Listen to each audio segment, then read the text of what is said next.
Hello, everybody. This is Angel Ribo, the CEO Confident, and we are here today again with Neville Joffe, the CEO of Biz Wisdom. Hi, Neville. How are you? Hi, Angel. Yeah, great. Thank you. Awesome. So we're here today again to talk about another of your chapters, another of the chapters of your book, The Baker's Dozen Rules of Highly Successful Business Operators. And let me tell you, since I read your book, this chapter has especially impacted my life. And you will understand why. The title of the chapter is So What? So there's so many people that brag about so many things, not only at the business level, but also the personal level, that so what? So what does that really represent? So let's go down to business.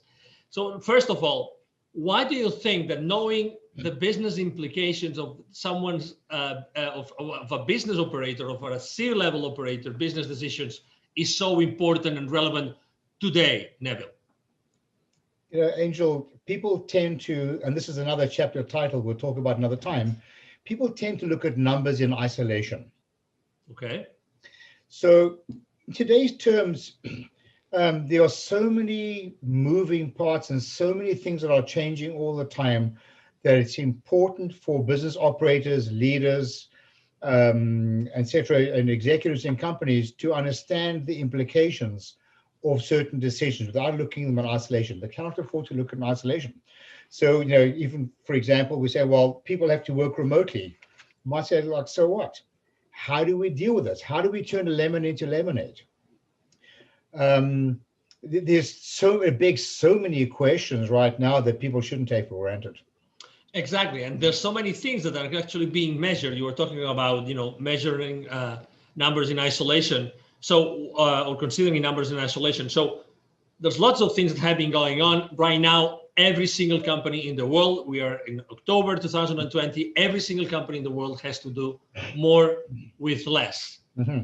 So, if they don't start consistently to say, so what I have been doing for so many years, so what might happen that it's today so much more relevant?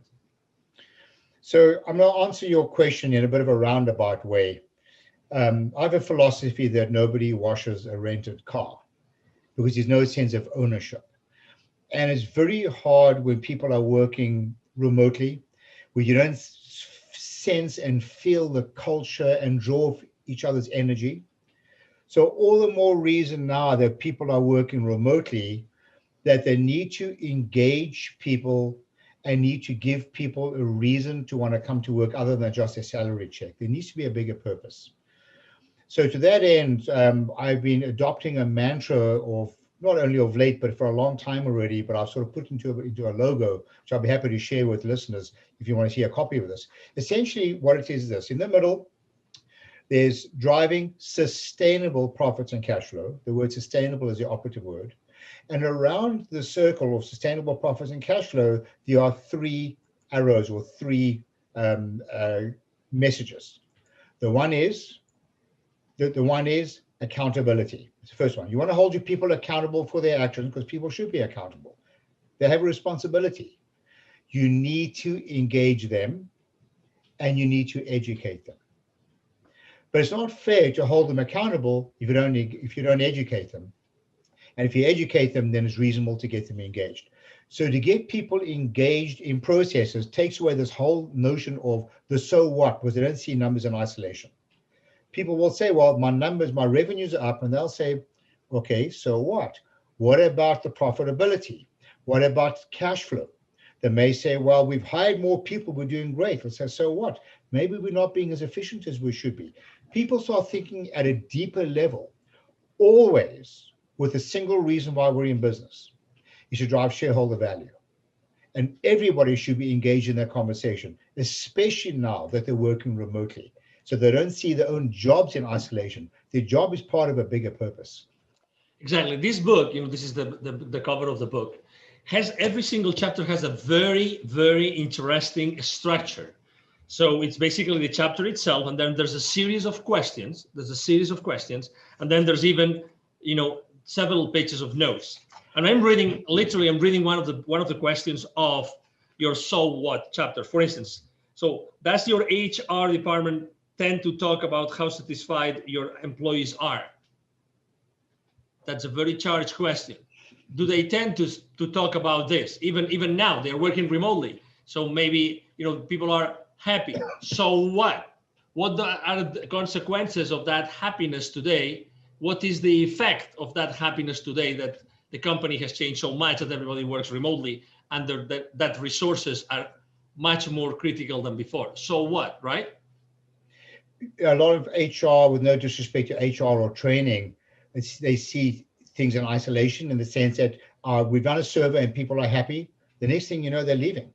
Staff attrition, employee attrition is very expensive. And it's a known fact that people often leave not because of financial remuneration, they leave because they're not happy. People are significantly more happy in organizations when they're felt needed, when they feel that they are contributing, when they're engaged in decision making. They will put that before money for the most part.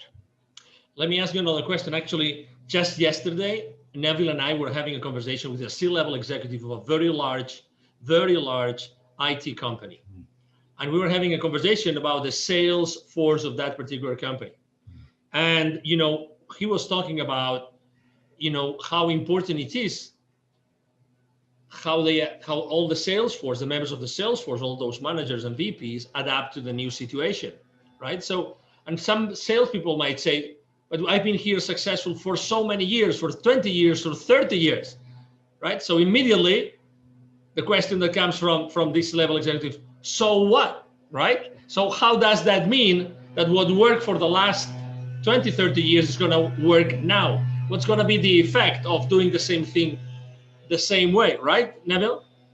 Yes, we had a fantastic conversation. In fact, he was talking about the holy grail in business, where if he could get his salespeople to be, rewarded for the success of the customer in relationship to the product or service they sold, that would be a game changer. Because making a sale the first time is not without its issues. And we spoke about the moment you make a sale, you're part of your customer's problem. Why? Because you're an expense on their P&L and your revenues and yours.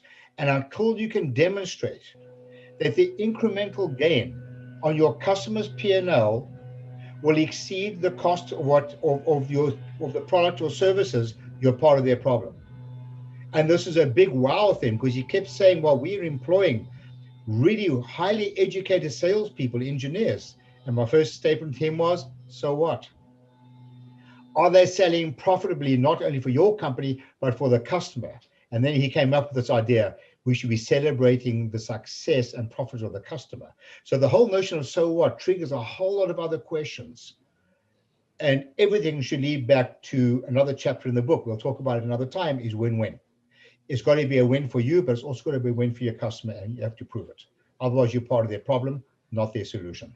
Absolutely. So, Neville, if the people that are listening to us or watching us today, if they would like to know more about that, what's the best way to connect with you? I mean, just email me, Neville, Neville, @bizwisdom, bizwisdom.com. In fact, if you send me a note, I'll be happy to send you a list of the actual questions for each chapter in a soft copy. You can use these to ask some of your employees. I think you can have some very colorful conversations. You bet, absolutely. So thank you very much, Neville, for being with us today. It's been a blessing. You're very welcome, Angel, anytime. Absolutely, thank you. And again, to everybody watching us, thank you very much for being with us today. I am sure that you have enjoyed this conversation with Neville Joffe, the CEO of BizWisdom, as much as we have. And see you soon in our next conversation. Have a wonderful day. Bye-bye. Thanks. Bye now.